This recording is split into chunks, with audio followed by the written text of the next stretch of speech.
Okay, this is my third video on 20th century guitar genres, and I am here with Miss Rachel Hoots. And and today we're gonna be talking about jazz and pop. So, as far as jazz goes, what defines jazz? What makes jazz jazz? I like to think of it mostly as a mindset where you're approaching music from a standpoint of this song is not a defined thing, but it's a growing organic thing, and you have to take each jazz song and make it your own in some way, whether that's which chord extensions you choose to use, how you choose to voice the chords, particularly on a guitar or piano, or how you choose to embellish melodies, and then of course the big one is soloing and improvising. Okay, so how would you differentiate blues from jazz? Because I know that jazz is heavily influenced by blues, and Brent was talking to me about how you can't have jazz without blues. So where did it sort of start branching off? What are the differences? Stuff like that. Essentially, early on, I think the biggest difference is that blues doesn't work with functional harmony, like the way that we think of in, common practice Western music. When you have every chord as a dominant chord, functional harmony just doesn't work anymore. But in jazz, it's sort of the other extreme, where we're kind of pushing functional harmony to its limits. You've probably heard in jazz, it's all about 2-5-1s and the chain resolution, or 3-6-2-5-1. We're even playing music and guitar ensemble together that is just so incredibly functional. I'm thinking of I Got Rhythm, where it's essentially just resolutions over and over and over again. And you don't get that in blues. You also think in blues more about feelings, more about imitating the voice and being more abrasive, and dissonance in blues is much more accepted, whereas in jazz we think a lot more about playing inside, sometimes playing outside, but normally playing inside the harmony, trying to embellish a melody instead of coming up with a raw emotional outburst on the spot. So it's a lot more about what's already there and how I can add to it instead of my own blues expression, if that makes sense. Okay, so the joke of if you play a wrong note, it's jazz. No, if you play a wrong note, it's blues. Okay, glad we cleared that up, because I feel like jazz kind of has this reputation of just random stuff all the time. That starts later. Okay. Right now I'm thinking about like the 40s and a little bit into the 50s. Once we start getting later into jazz, we start getting things like free jazz, and they start changing what's acceptable. My favorite example is what chord you resolve to in jazz. In the early days, it's always going to be a major 6 chord, because the major 7 chord is seen as dissonant because it's got that half step between the 1 and the 7. So they would always resolve to the 6. And then over the decades, over time, jazz started to accept more dissonance, and particularly accept the major 7 chord as a resting point, which is something that we take for granted now. Okay. So who are some of the big names in terms of guitarists when it comes to jazz? And who should people watching this go out and listen to after this? If we're going to specifically listen to a guitar player, it's got to be Wes Montgomery. Obviously, we live near Indianapolis, so I'm going to talk about Wes Montgomery as much as I possibly can. But on the big band side, I would really recommend listening to the Count Basie Orchestra, because they have Freddie Green, who pretty much wrote the book on how to play guitar in a big band, which was a huge deal. I was going to say a huge deal in the 40s, but it still is a huge deal. And when I first started learning to play jazz guitar, I was in a big band. So my first introduction to that was the Freddie Green style of really sparse chords all on the downbeats. But if you want to actually listen to guitar in the spotlight, Wes Montgomery is a good place to start. My favorite jazz guitar player is sorry, I forget her name off the top of my head. Emily Remler, and Mimi Fox is also really good. Okay. So we start seeing like the emergence of jazz in like the 30s, 40s, that time frame. How did jazz sort of evolve throughout the 20th century? How did stuff by like Duke Ellington differ from, let's say, Herbie Hancock? Well, I think the first and most obvious thing is listen to it. There's so much that has changed. And I think the story of jazz, to me, is really rooted in the technology of the time. When jazz first started out, the instruments that they had were mostly clarinets, cornets, trombones, and the drum set wasn't even invented yet. Bass players would be playing sousaphone, and we now call this the traditional jazz or Dixieland era, but as time went on, there was more demand for bigger, louder instruments. We started to see archtop guitars instead of the little parlor guitars that we were seeing before. In fact, the steel string guitar was invented for jazz because the nylon classical guitars just were not loud enough. So they started putting steel strings on the guitars. They started putting F-holes on the guitars. And this was happening in every instrument, but I'm mostly thinking about the guitar here. And then eventually, Les Paul famously stuck a record needle into the guitar and started electric guitars, which then revolutionized popular music. Other than blues, what are some of the influences of jazz? I think jazz, well, the easy answer is it can be influenced by anything. So it's really heavily influenced by pop culture, both pop culture today for jazz now, but also pop culture of the time. So a lot of early jazz songs were musical songs, Tin Pan Alley songs. A lot of them were composed to be jazz songs, but most of them weren't. And we see this today with the repertoire of jazz standards. If you crack open a real book, you're going to see a lot of songs that you probably recognize. And if you take it to maybe your grandparents, they'll probably recognize even more of them. And the, what was the question again? I got on a tangent. What are the influences of jazz other than blues? And of course, you can't talk about jazz without talking about field hollers and slavery, because a lot of jazz came from that, and the call and response, it's the same root as blues, but yeah, jazz has the same roots as blues, but it was just taken and expressed in a different way. Okay. Let's transition here. Let's go into something a little different, and we're going to talk about pop. And pop, I feel like as a genre, is very broad. Yes. So is jazz, though. Yeah, but pop, I feel like encompasses more genres because it's literally just whatever's popular. And it's like, when it comes to pop, right? I feel like in the 30s and 40s, pop was jazz. Right. But then you move on to like the 50s, pop was more like doo-wop and rock and roll. You go a little further, and it's almost as if like the further down the line, pop kind of came to its own thing instead of just being another genre that just so happened to be popular. Yeah.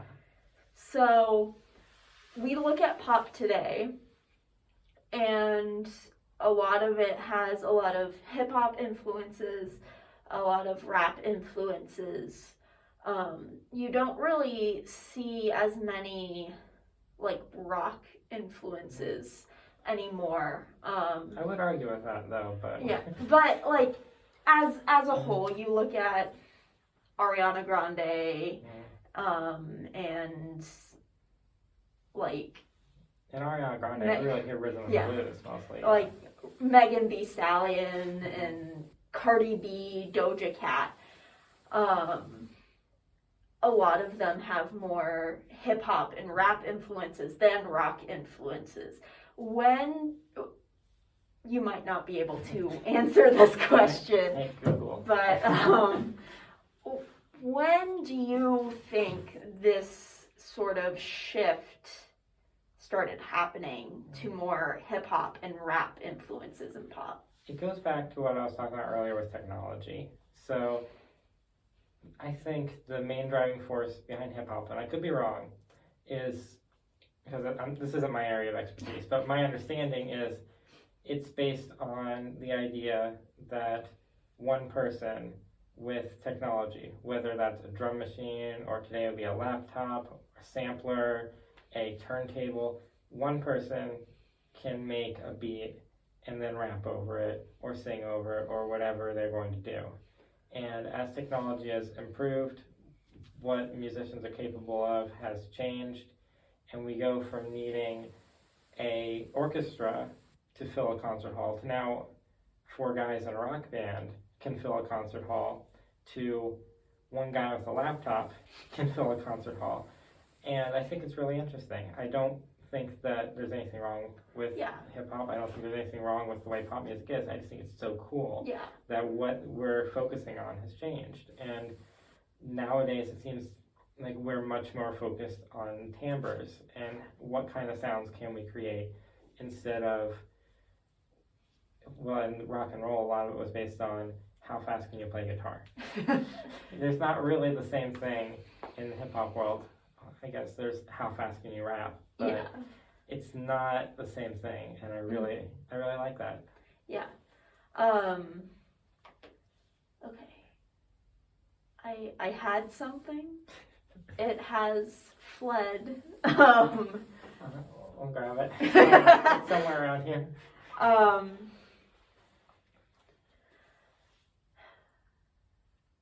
Anyways, next question. If it comes back to me, I will. Okay. I will ask it. But next question on my mind is: nowadays, what is the guitar's role in pop? Because as far as the pop that I listen to, it's mainly like a short riff or chords.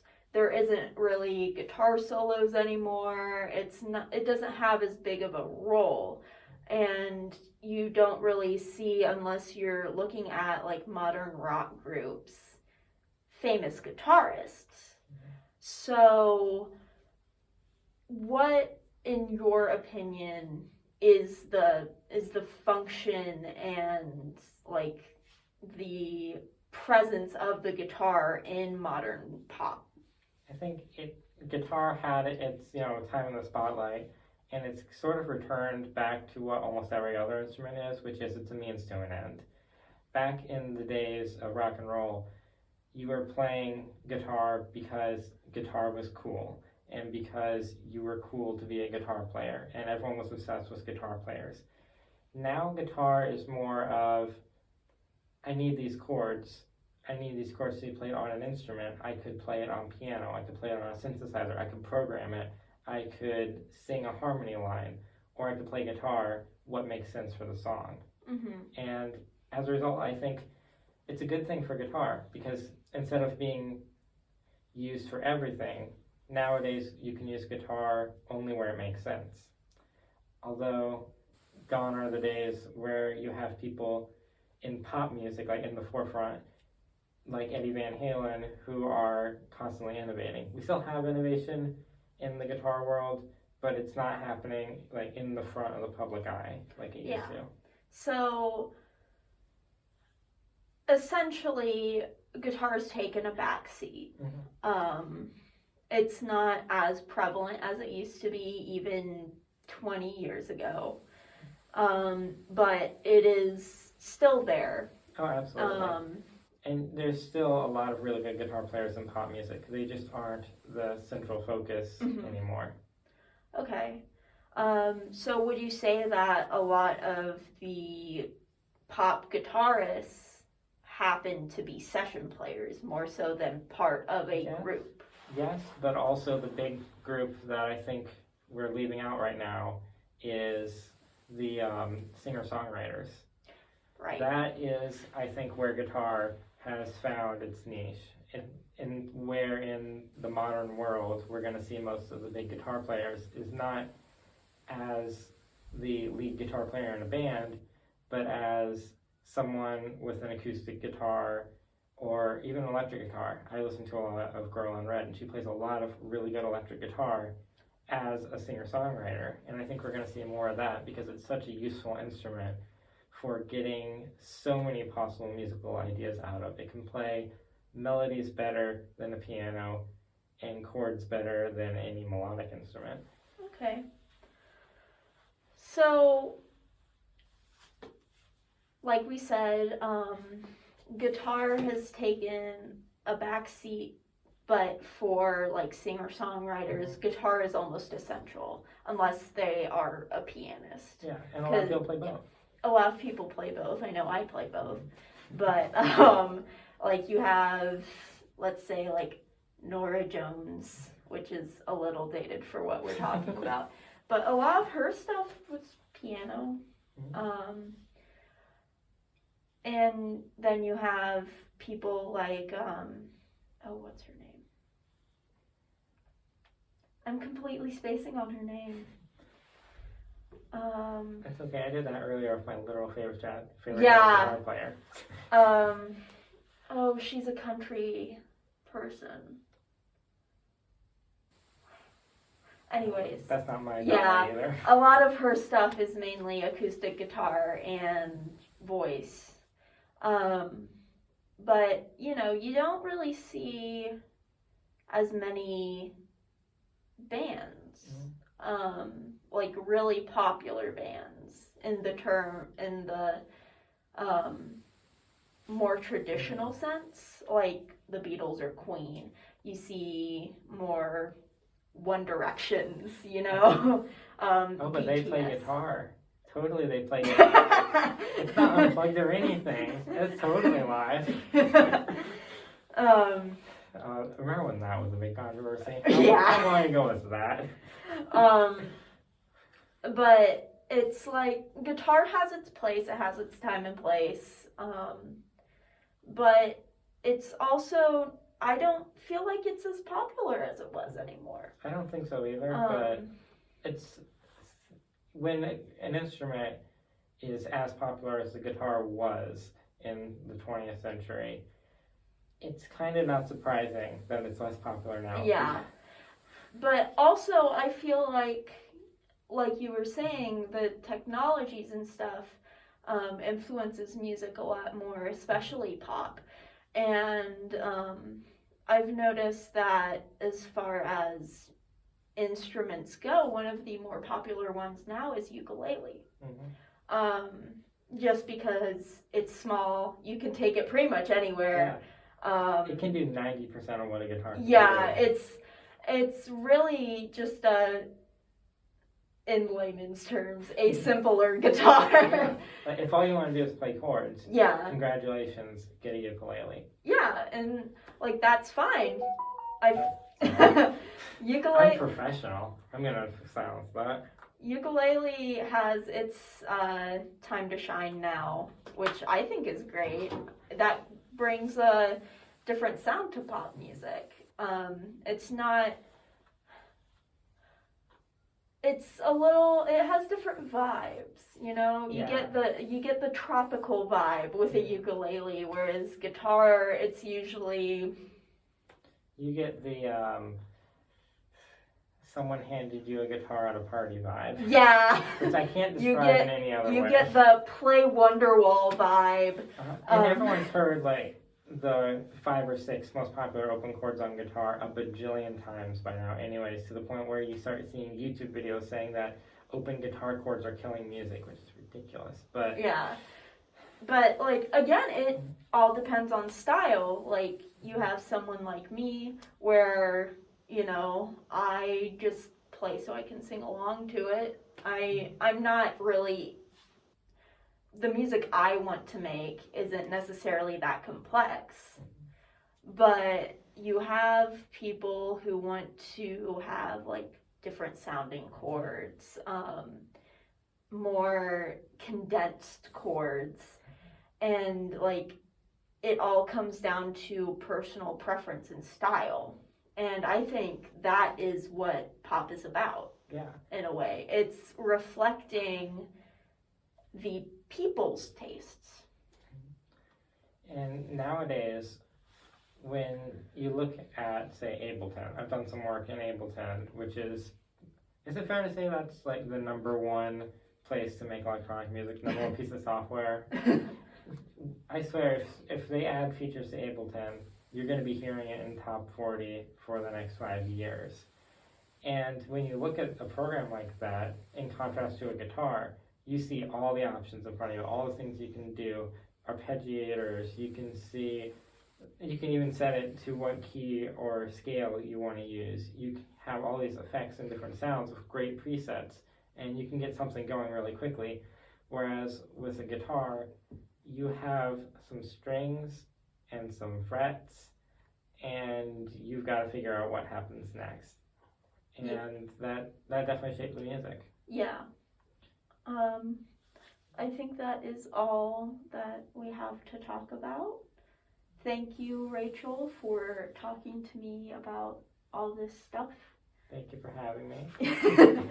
And that is the end of my series.